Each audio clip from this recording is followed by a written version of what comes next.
warahmatullahi wabarakatuh. Kenalkan, nama saya Lilik Setiawati, Kepala SMK Negeri 2 Palangkaraya. Bidang keahlian Bisnis dan Manajemen. SMK Negeri 2 Palangkaraya memiliki 3 kompetensi keahlian: perkantoran, akuntansi, bisnis daring, dan pemasaran. Kegiatan berikutnya adalah kegiatan relisensi ruang lingkup, akuntansi, dan perkantoran. Penambahan ruang lingkup skema kompetensi SKKNI 2, bisnis daring, dan pemasaran.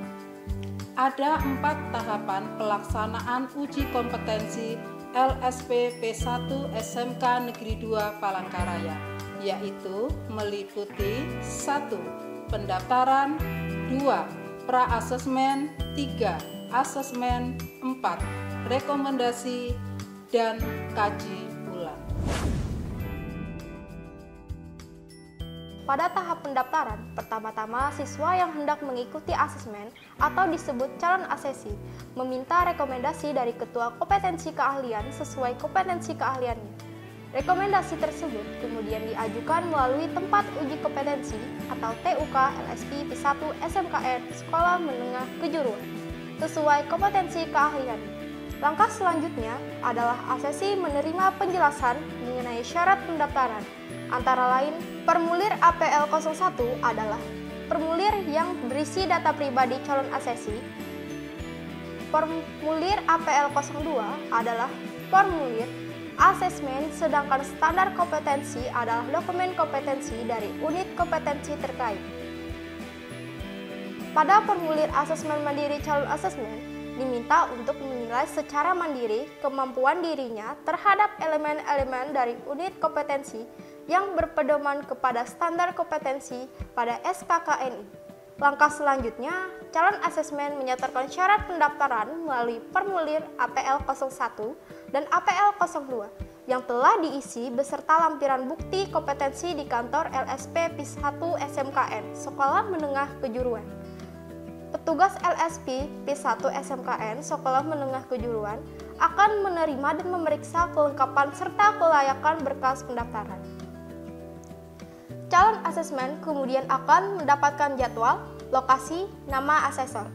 Untuk tahap selanjutnya, yakni konsultasi pra-asesmen. Pada hari dan lokasi yang telah ditetapkan, calon asesi menemui asesor untuk mengikuti konsultasi pra-asesmen. Pelaksanaan konsultasi pra-asesmen oleh asesor mengacu pada formulasi instruksi kerja konsultasi pra-asesmen. Asesor membuka konsultasi PRA Assessment dengan memberikan calon dan berkenalan mendapatkan asesi dalam kondisi yang konduktif, lalu menjelaskan dan mendiskusikan tujuan konsultasi pra-asesmen. Usai pembukaan, asesor memulai memeriksa formulir APL 01 milik asesi. Asesor menyesuaikan isi formulir tersebut dengan bukti-bukti yang dilampirkan untuk menilai apakah bukti-bukti tersebut telah relevan dan memenuhi kriteria yaitu valid, asli, terkini, dan memadai. Selanjutnya, merujuk pada hasil view asesor melengkapi perolehan APL 01 dengan rekomendasi yang menyatakan bahwa asesi layak atau tidak layak untuk melanjutkan ke tahap asesmen berikutnya.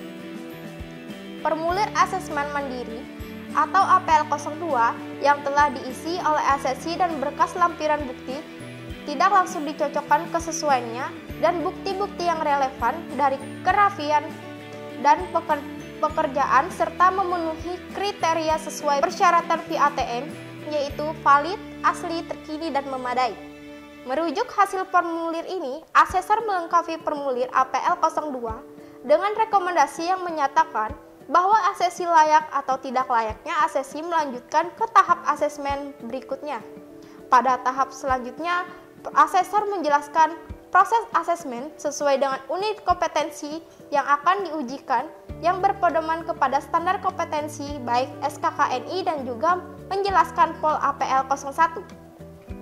Hal pertama yang dijelaskan asesor pada asesi adalah pendekatan asesmen yang terdiri dari tujuan asesmen, konteks asesmen, jalur dan pendekatan asesmen, strategi asesmen, dan ajuan kembalinya. Dilanjutkan kemudian dengan penjelasan rencana asesmen, yaitu mengenai bukti dan jenis bukti, metode asesmen, perangkat asesmen, dan penyiapan sumber daya yang terlibat dalam asesmen. Misalnya, peralatan, bahan, dan personil lainnya. Asesor kemudian mengidentifikasi dan menetapkan penyesuaian yang perlu terkait rencana asesmen. Misalnya, karakteristik asesi dan menyesuaikan yang diperlukan dan memenuhi prinsip asesmen atau VATM, serta aturan bukti valid, asli, terkini, dan memadai.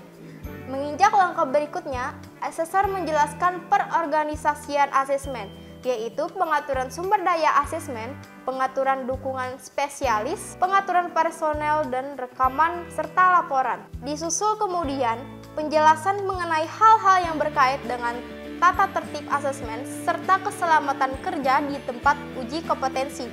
Informasi terakhir yang disampaikan adalah konfirmasi jadwal asesmen dan tempat uji kompetensi.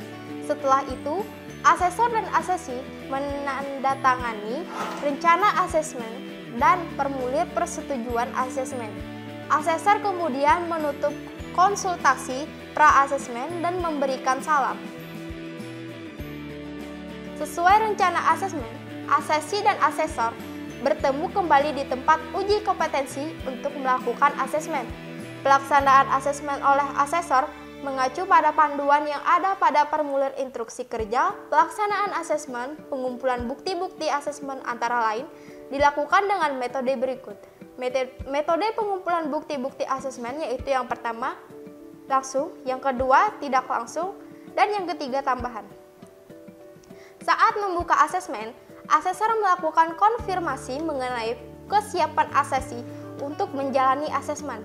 Selanjutnya, asesor konfirmasi kembali kriteria perencanaan asesmen yang telah disepakati sepenuhnya kepada asesi. Disusul kemudian pengumpulan bukti berkualitas terkait asesi. Selanjutnya, asesor berkonfirmasi kembali detail perencanaan asesmen yang telah disepakati sebelumnya kepada asesi. Disusul kemudian pengumpulan bukti kualitas terkait asesi dalam melakukan metode observasi, demonstrasi. Asesor memberikan dan menjelaskan dengan instruksi tugas praktik kepada asesi. Setelah itu, asesor mempersilahkan asesi untuk memulai mendemonstrasikan kompetensi yang terkait tugasnya dalam unit kompetensi yang diuji. Asesi kemudian menjalani tes wawancara secara langsung, di mana asesor memberikan sejumlah pertanyaan menyangkut kompetensi asesi sesuai yang diujikan. Pada tahap ini, asesor menyusun penilaian dan memutuskan apakah asesi sudah memenuhi kriteria kompeten, belum kompeten, atau penilaian lanjut pada setiap kriteria untuk kerja dengan berpedoman kriteria bukti-bukti valid, asli, terkini, dan memadai atau VATM.